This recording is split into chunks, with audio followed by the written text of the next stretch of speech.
All right, welcome to the Lyons Share. I'm your host, Mitch Lyons. This episode brought to you, as always, by MitchLyonsWealth.com. Check us out at MitchLyonsWealth.com. Lots of great free content on there, my book, my movie, newsletter. So check us out. Listen, this one I just wanted to hit on real quick. The college football playoff came out with their final rankings. They've named the 12-team field. And of course, somebody's not happy, which, boy, we didn't see that coming, right? This used to be a deal where we voted on the national champion. And then we expanded to a four-team playoff. And of course, teams 5 and 6 were never happy with how that ended. And all their infinite wisdom and desire to make more money, we created a 12-team playoff. And of course, now we've got people with their feelings hurt because they were number 13. And in this case, it's Notre Dame. And I'm not picking on Notre Dame for any reason other than they're number 13, right? And their whole argument is Miami got in ahead of us, but yet we were ranked ahead of Miami last week and neither one of us played a game.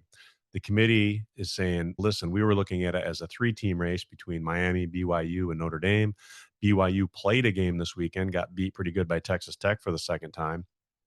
And in the committee's mind, they were out because of that. And so that brings it down to Miami and Notre Dame.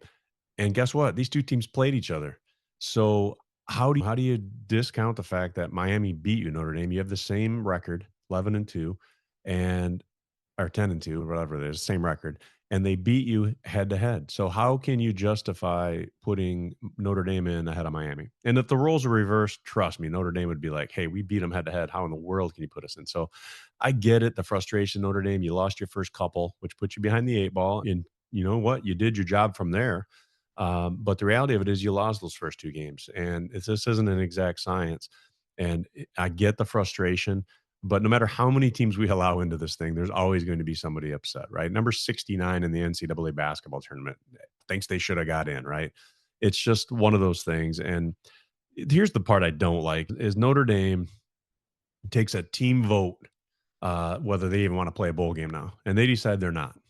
I just think that's horrible form. Bowl games, back when I played in college, those were some of the most fun I had as a college athlete. Going out with your buddies, and we went to Hawaii, down to Texas for the Hancock Bowl, Jacksonville for the Gator Bowl. Those were great times. And now you're going to penalize the kids that do want to go play that bowl game because feelings were hurt. And trust me, this vote, this team vote that was taken, if they took this thing 3 weeks from now, it'd be a different vote. Yeah, I get it. Feelings are hurt, emotions are running high, and the kids say, forget it. I'm not even going to play. We don't want to play. That's fine. But what about the kids that do want to play? I doubt it was a unanimous vote.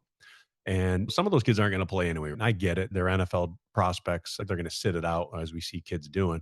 But what about the fifth year walk on that's playing some on special teams and whatnot and wants to play a final game and have one last trip with his boys? I just don't get it. And to me, that's just, wow, I'm going to take my ball and go home because we got left out on the outside looking in. You know what would have taken care of the problem, Notre Dame? Beating Miami or beating Texas A&M at home where you lost, right? That takes care of the problem. I don't know. It's frustrating to me to see this opportunity be taken away from kids. And again, I get it. They took a show of hands probably at the team meeting the next day, and it is what it is now, but they're not playing in a bowl game. And I just think that's a tragedy for a lot of those kids that were going to play that bowl game. A number of them weren't because of NFL prospects, and I get it.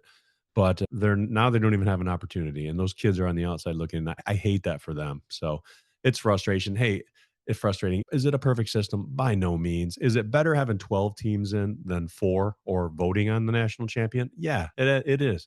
And do I think James Madison or Tulane, for that matter, is a better team than Notre Dame? No, I don't. But at the end of the day, I think people like having some Cinderellas in there.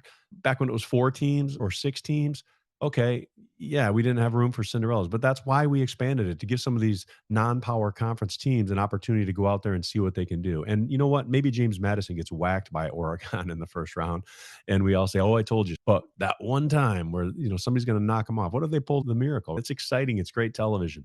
So I understand the hurt feelings, the frustration, but you don't have anybody to blame but yourself. Exactly, because of the point I made was that if the roles were reversed and you'd beat Miami, there would be no way in heck you thought you should be on the outside looking in if you beat a team head to head. And that's what you have when you're comparing Miami and Notre Dame side by side, same record, and Miami beat you. Yeah, it was a long time ago, but guess what? Those early games count too.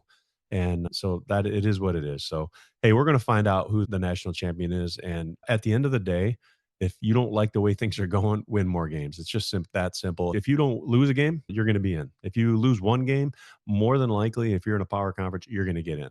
So we're going to see some great football. And unfortunately, Notre Dame fans are not going to see any more football, and maybe they don't care. But I can assure you, there are kids in that team that think it's a just bull that they're not afforded the opportunity to go to a bowl game, have a great trip, spend a week in a nice warm location, and spend time with their friends for the last time for those seniors, the last time they'll ever be part of a college football program that aren't going to the NFL, right? It's a tragedy in my mind. And Marcus Freeman, I think shame on you for that one. I think you're a great coach, but I just do not agree with this. And again, I know you took a team vote, but again, it was an emotional vote.